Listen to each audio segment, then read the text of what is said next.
Welcome back to the channel, guys. So today we're going to be talking about what is going on in the airline industry regarding Virgin.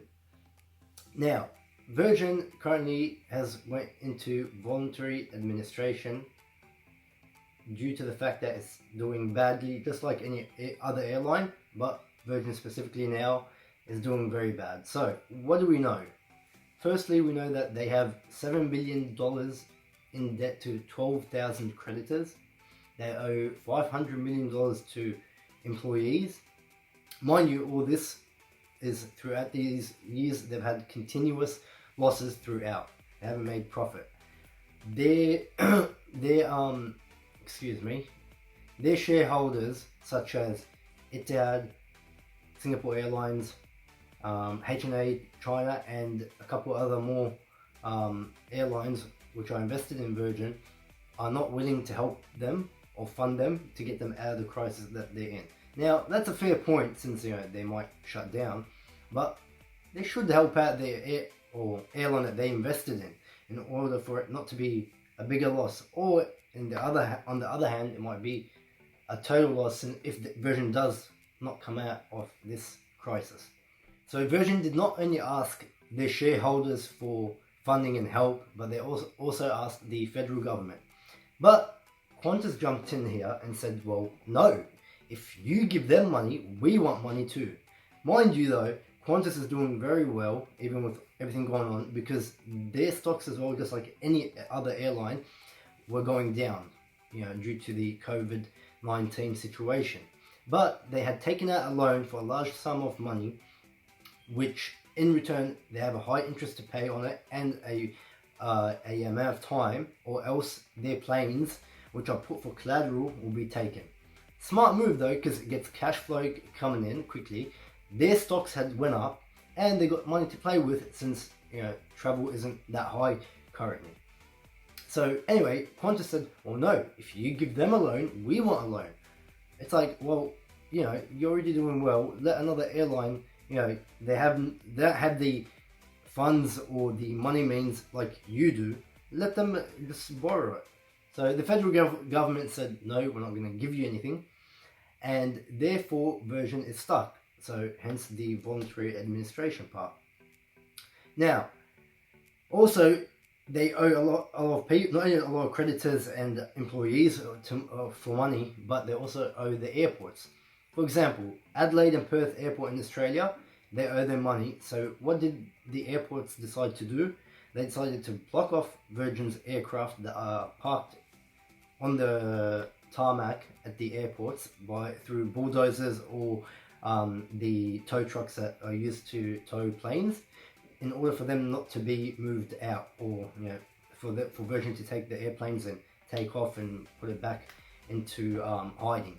The airlines, the planes have tire locks like they do on cars. Oh yeah. What they do? Yeah. You have it like a pin that goes through the middle, where you can't turn the aircraft. So no, you can't turn the aircraft, so it can't be moved. And anyway, so they had blocked off their aircraft in order for them not to take off, and for the airports to have it as collateral in case Virgin doesn't pay them, so then they can have the aircraft, sell them or whatever, so they can get their money back. That's the other situation. The aircraft also that the airports have taken over, they're not all solely owned by Virgin. Some of them are leased out by lessors, which are people who lease out aircraft. That's going to create a problem between the airport and the lessors and the airline itself, because they're seizing aircraft or blocking off aircraft which are not owned by Virgin but are leased by Virgin.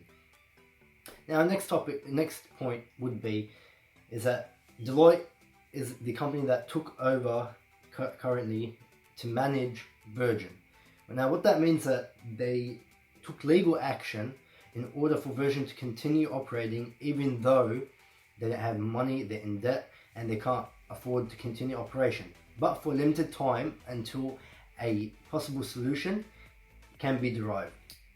So what does that mean? So they continue operating Virgin with whether it's the leased aircraft that they have or their own aircraft. But the lessors, which are the people who lease out the aircrafts, are not happy about that. Why? Because they're still not getting paid, the debt is piling up, and that shortens the life of the airplane because it's going to need more maintenance, the hours are going to run on it, and as you know, the more you use something, the more it wears out, more it tears, so they're not really happy about that. But Virgin has a 30-day period before the lessors can take their airplanes back.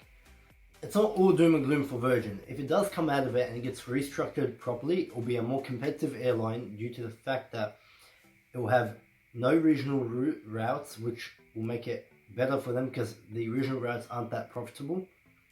They'll excuse me. They'll have less routes internationally, but they'll obviously still keep some, such as USA and I don't know, probably London and some other ones that they will have to sit down and think about properly in terms of profit margins. And thirdly, they will be mainly flying domestically with fewer aircrafts. When you have fewer aircrafts, then the cost of maintenance, repairs as well.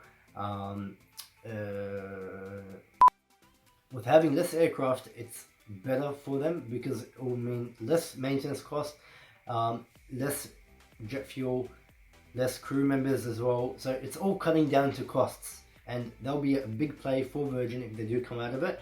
And in my opinion, there'll be a better airline, more competitive, and they'll actually produce profits instead of continuous losses if they cut down everything and get restructured properly. There you have it. That was my opinion on it. Tell me what you think in the comments down below, and if you'd like to see any other video that we discuss about it more, leave down in the comments. I hope I'll see you next time. Bye for now.